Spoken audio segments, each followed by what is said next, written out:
Hi, Roger Bindle here, and I'm at the Great Taste of the Midwest, and I've been doing a lot on small towns, but now we're going to do one on small breweries. Yeah. Well, more of a pub brewery, brew pub. Well, in Minnesota, there's a difference between breweries and brew pubs.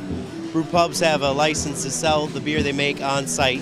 Breweries have a license to sell the beer off site, and the two shall not meet, apparently. So we are a brew pub. Okay, to so get our beer, you have to come to us. So we're at a brew pub, but there's this, you called it the decoction of beer, and you guys are the smallest in the country doing that, I guess. Yeah, the decoction mashing, probably, as far as we can tell, came about from the necessity of not having thermostats and not having a way to measure how to cook the beer, how to make the mash. So, and from a stick gathering perspective, it makes more sense to take a little bit of the beer or the mash out and put it into a smaller pot and heat that than try to heat a big pot. So the Germans would take it, traditionally Germans, they'd take the portion of the mash out and put it into a smaller pot and then heat it in different stages until it boiled. The boiled mash was then added back to the big pot to warm that. And that's how decoction mashing is done, and that's how it came about. Well, and that kind of leads me to other unique things, and you've got this, the Black Knight, I think it was, that one, the Dark Knight. This one really drew me in. It's, I don't know, you tell them. Well, Tom Griffin, who's a local here, called me up years ago and had this bourbon barrel and said, I got this bourbon barrel and I want to sell it to you. And it's like, well, what are you calling me for? And I said, well, the people say you're the only one around that would be crazy enough to try and use that. And we went through a discussion, and at the time we still make it, Old 8 Porter, and that's 8%. And he's like, well, it should be a little stronger than 8%. And 12 years ago when we opened, it was one of the strongest beers around, short of some of the Belgians. Well, I did a little research and said, well, all right, I'll show that Tom Griffin guy. And I took the porter and put it through a secondary fermentation to get the alcohol up to about, it wavers, but it's in the 13 to 15 range whenever it's produced. And we put that in the barrel.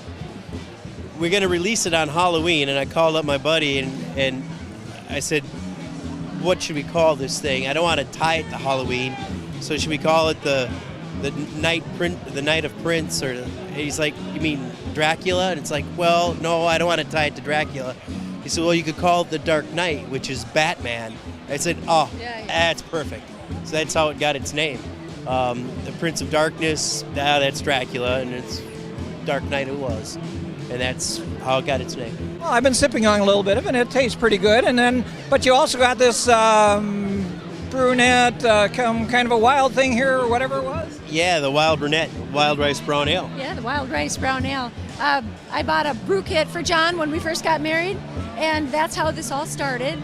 And we were home brewing at the time and kind of experimenting. And I said, hey, John, there's a red ale, there's a brown ale, there's even white ales or wits.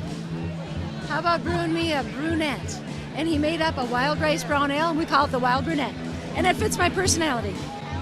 All right, well, now I'm going to really get off subject here. We've talked about all the brews and the history and this crazy beers and stuff, but I'm in the technology world, and we always talk about not only small communities, small breweries in your case here, but using the internet. How important is that to somebody your size nowadays?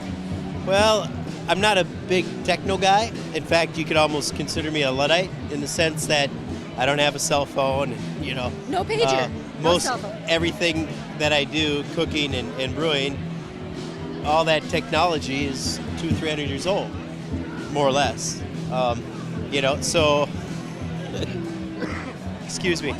So, the other brewer, Colin, has a lot of internet access, but I myself, we don't do a lot of, we look for word of mouth from the community, and we support community efforts. So if somebody's having a fundraiser for their school, we give gift certificates and prizes to that, more so than giving stuff to the Heart Association. Nothing against the Heart Association, but they're not as locally driven as we are. And the guy down at the local Irondale High School or Wilshire Park Elementary is going to appreciate that money more than an ad in the Minneapolis Star and Tribune or ever.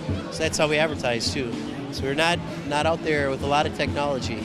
Well, I suppose, and you're small enough that you're not brewing enough to feed the entire city of Minneapolis or Minnesota, so you really don't have to, I suppose. Right. We're always looking for new customers, of course, but word of mouth is the strongest advertising you can get. So we continue to focus on that avenue. If it comes to a day when I get bigger, then we'll look at other avenues. But technology is to produce the best product possible, and brewing beer, the general process is still roughly the same as it was 200 years ago. Cooking is roughly the same. You use a knife, you have a place to heat it, and you cook food. So that's our technology right now. Well, I think I'm going to go back to some of that old-fashioned technology and enjoy some more of the Dark Night there, I guess. The Dark Night, right? Dark Night, And yeah. I'll have to try the Wild Brunette, I guess, too. I haven't tried that at all. So. Yeah. Okay, well, thanks a lot. Thanks for interviewing us. Thank you. Yeah.